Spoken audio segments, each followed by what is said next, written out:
L'auteur des faits a agressé la victime dans le hall de l'immeuble. Ouais. Il y en a trop pour qu'on fiche d'intervention et de sabotage, pareil. Je suis le dernier point presse de la ville, le dernier point presse est également la dernière librairie, la dernière papetière. J'ai besoin de paix et de tranquillité dans ma boutique.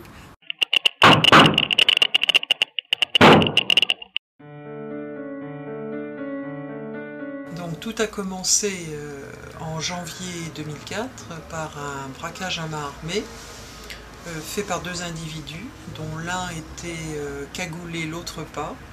Celui qui ne l'était pas était un jeune que j'avais vu grandir, donc qui agissait toutefois à visage découvert. Donc c'est un braquage en main armée qui avait eu lieu en présence d'un client et de ses enfants. Ce braquage s'est soldé pour moi par une ouverture de crâne et par le client un gazage, à la fois de lui et de ses enfants. Les auteurs étaient ce qu'on appelle des grands mineurs. Ces grands mineurs ont été disculpés, c'est-à-dire non-lieu, un petit peu au bénéfice du doute, mais surtout parce qu'ils étaient couverts par la famille, à savoir la mère et la sœur, qui au moment des faits ont soutenu que l'individu simplement dormait. Et ça a suffi à le disculper. Le monsieur qui avait été témoin du braquage à main armée était un élu vert de Drancy. Il avait donc deux enfants en bas âge, une petite fille de 3 ans et un bébé de 18 mois. Il n'a pas voulu conserver l'appui de sa plainte et à mes côtés pour une simple raison, c'est qu'il était très connu puisque élu. Il habitait Duny et il subissait de nombreuses pressions pour qu'il retire sa plainte. Il a quitté les lieux en disant qu'au final il ne reconnaissait pas l'individu. Il a été commandité par le premier braqueur. Il a été effectué par des individus de sa bande. Ils étaient au nombre, on va dire, actif de 4 et sur le total de 6, puisqu'il y avait des guetteurs. Physiquement, pour ne pas rentrer dans les détails, ils étaient équipés, on va dire, d'une arme coupante, un petit instrument coupant, qui m'a fait de nombreuses lésions internes de découpe à l'intérieur du vagin. Les individus, au bénéfice du doute, ont pu bénéficier d'un non-lieu. Le doute était le fait qu'il y avait plusieurs individus et qu'il était impossible pour la juge d'instruction de l'époque de faire le distinguo entre qui avait fait quoi et comment et de quelle manière, et donc d'effectuer des degrés de responsabilité, parce qu'on ne peut pas condamner un et pas les autres. Donc c'est tout le monde ou personne. Il faut savoir que durant ces 4 ans d'instruction, il y a eu une évolution notoire qui a basculé en 2005. 2005, tout le monde se souvient que dans le 93, de nombreux éléments d'émeute ont eu lieu. Et de façon à acheter une certaine paix sociale, toutes les affaires ou toutes les attaques qui pouvaient avoir lieu étaient amoindries, voire un certain déni de la part de police-justice. J'ai vu des agresseurs de plus en plus assurés, donc de plus en plus âgés, oscillant entre 25 et 30 ans, et puis de plus en plus sur d'eux, donc de plus en plus visage découvert, en plein jour, en plein après-midi, devant plein de gens. Et puis en se rapprochant encore de nous, c'est-à-dire 2007, 2008, 2009, là je me trouve avec des individus à l'aspect physique, on va dire, barbus, le plus souvent marquant clairement leur appartenance religieuse. Franchement, vous allez finir en enfer, c'est ce que je vous dis. Ah non, c'est les musulmans qui vont au paradis. Ah ouais, les mécréants vont en enfer, ouais. les irons en enfer. Ouais. Alors il y a une évolution notoire depuis 2010 et la venue d'une mosquée qui correspond, cette venue à la partie dure de la mosquée de Drancy qui s'est déplacée, puisque Drancy a, entre guillemets, la chance d'avoir un imam dit modéré.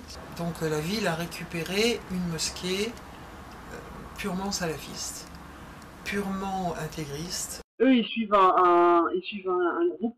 Ouais. Mais c'est pas des salafistes. Non, pas, en plus, salafistes, ça n'existe pas à ce moment-là. Ah bon. Et menaçant perpétuellement. Donc au niveau des agressions, je subis toutes sortes d'agressions, des actes de destruction physique de biens.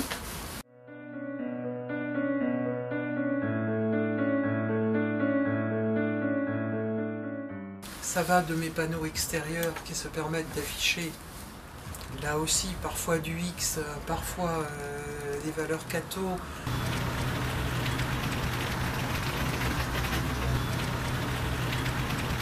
Attention. Oui, hein, sinon vous ferez quoi, monsieur? Moi je vous dis, hein.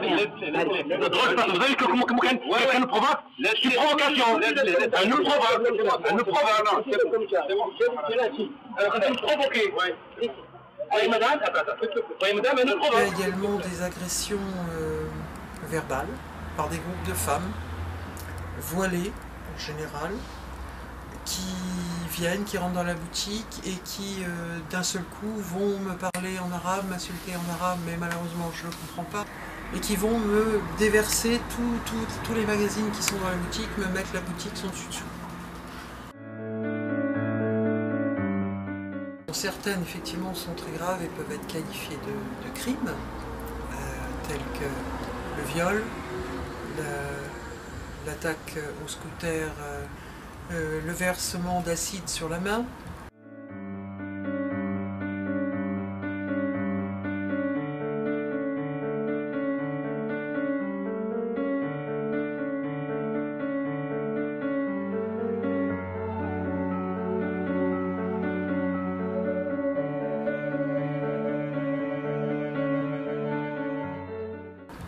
La dernière, la tentative d'égorgement.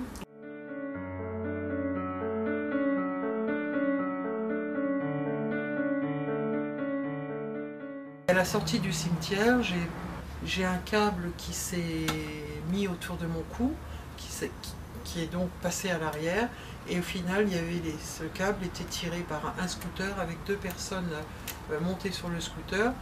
J'ai réussi à me dégager et à me glisser du coup pour ne pas me faire traîner par le scooter au sol et à m'enfuir.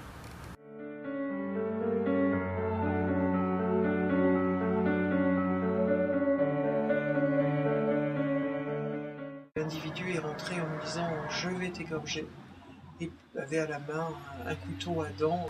J'ai la maman de cette personne qui s'est permis de venir de faire des menaces que si je ne disais pas que je m'étais trompée sur le fait que c'était bien son fils qui m'avait voulu m'égorger, là je ne méritais pas de vivre. C'est pas lui, hein? Non, non, c'est pas lui. Il était dans le marché. Madame, vous n'êtes pas responsable des actes de votre fils? Par rapport à toutes ces agressions, bien sûr qu'il y en a pour lesquelles j'ai porté plainte, qui ont été suivis des faits. Alors, non pas des faits pour les agresseurs, qui, sauf pour le dernier, a été identifié et est à ce jour incarcéré, mais pour tous les autres, ça c'est fini les trois quarts du temps, ou en classement sans suite, ou en non-lieu au bénéfice du doute. Sur le localement, il y a eu un déni pendant un très longtemps de ma parole de victime. Donc ce déni, pour moi, ça correspond à l'achat d'une certaine paix sociale.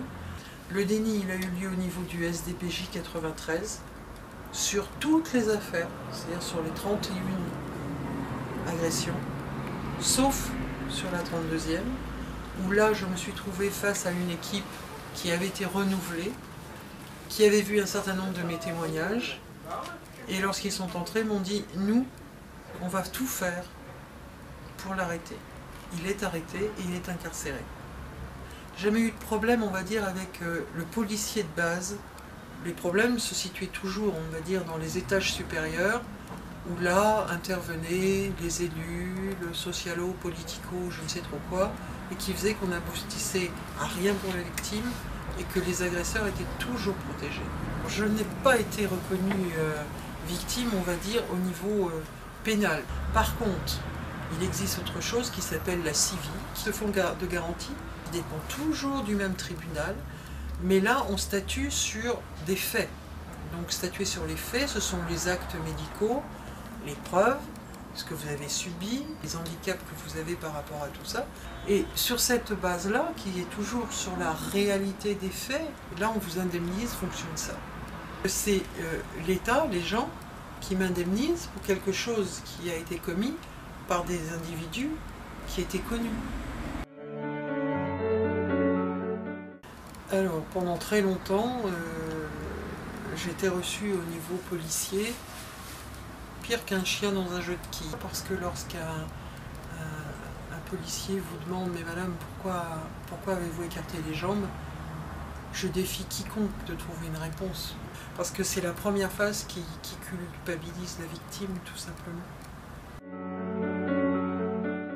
Alors au niveau de la magistrature, il y a un énorme souci, c'est que l'on passe du magistrat instructeur au procureur sur le 93. Les dossiers sont tous instruits à charge pour la victime et à décharge pour l'agresseur. Vous apportez des preuves fonctionnelles, on va vous dire « Ah ben non, c'est trop tard, le dossier est clos ». Vous apportez des souvenirs, parce que quand on vit un viol, les choses reviennent par bout, pas spécialement dans le bon ordre. Subitement, des enquêtes sont plus réalisables. C'est-à-dire que la victime est censée avoir une mémoire totalement infaillible, ce qui n'est pas possible. Parce que la partie émotionnelle est trop forte. Un agresseur dont la mère et la sœur disent qu'il dormait au moment des faits, est tout de suite pris en compte et permet de disculper l'agresseur. Un violeur dont le frère dit « Ah non, c'est pas possible que ce soit passé, tel jour, je crois, que mon frère était avec moi à la fête de la musique ». Cela suffit là aussi à le disculper lorsque vous décrivez, on va dire, le diamant qu'il avait à l'oreille.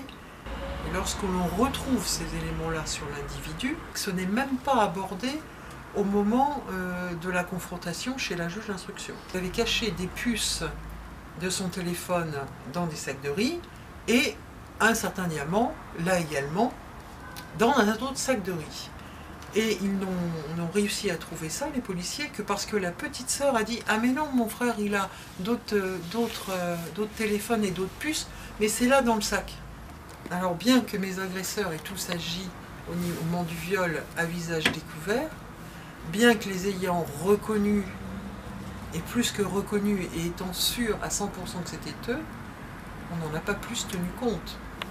On dit mais non, regardez, c'est pas le bon, alors que l'individu, vous le reconnaissez au milieu des autres, et que c'est pas possible, vous êtes certaine que c'est lui, et qu'on essaye de faire pression derrière, en vous disant mais non, vous devez vous tromper, vous effondrez en larmes, il n'y a plus rien qui va, vous laissez tout tomber parce que vous n'en pouvez plus d'une telle situation. Et là, dans le tas, vous avez quand même deux personnes qui vous courent après, qui vous disent « Mais non, nous on vous croit. Nous on vous croit, mais on ne sait pas comment vous aider. » Cet individu, qui était aussi grand qu'une armoire à glace, s'en est violemment pris à la porte pour la défoncer. Et le temps qu'il l'a défoncée, puisqu'elle commençait à céder par l'arrière, j'ai donc déclenché ce qu'on appelle à la fois un bouton SOS et à la fois une pédale panique. Ces deux lancements d'appel pour la vidéoprotection sont prioritaires au niveau départemental. Les premiers de la liste à être appelés et la police municipale locale, puisqu'ils sont à 50 mètres de la boutique. Il a été répondu à la télésurveillance qu'il ne pouvait pas intervenir. Police nationale, Même réponse, il ne pouvait pas intervenir. Normalement, tout le monde aurait dû intervenir, puisqu'il savait ce qu'il passait, il savait les menaces qui pesaient, or personne n'a bougé. Et je ne peux pas l'accepter. Et donc j'ai décidé de me mettre en grève de la faim à partir de ce moment-là, pour protester contre cette non-assistance. Alors on peut dire que mon caractère ne leur convient pas non plus, parce que je ne suis pas assez souple, je ne suis pas assez aimable quand on marche sur le pied, et que je ne sais pas me taire, et que je ne sais pas renoncer, et que je ne sais pas reculer.